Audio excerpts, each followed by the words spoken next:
মার্কিন যুক্তরাষ্ট্রের সাথে বাংলাদেশের চমৎকার সম্পর্ক দেখে বিএনপির মাথা খারাপ হয়ে গেছে বলে মন্তব্য করেছেন পররাষ্ট্রমন্ত্রী ডক্টর হাসান মাহমুদ। প্রধানমন্ত্রী শেখ হাসিনার ৪৩তম স্বদেশ প্রত্যাবর্তন দিবস উপলক্ষে চট্টগ্রাম মহানগর আওয়ামী লীগ আয়োজিত আলোচনার সভায় পররাষ্ট্রমন্ত্রী কথা বলেন।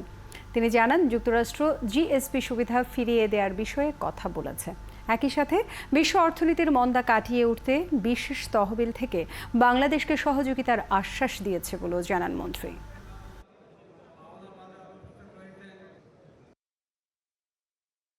এই যে আজকে বিশ্ব অর্থনৈতিক মন্দা, সেটি থেকে কাটিয়ে ওঠার লক্ষ্যে তাদের একটি বিশেষ তহবিল আছে, সেখান থেকে তারা সাহায্য করার কথাও বলেছে।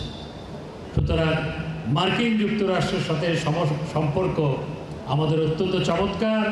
আমরা সম্পর্ককে এগিয়ে নিয়ে যাওয়ার লক্ষ্যেই কাজ করছি।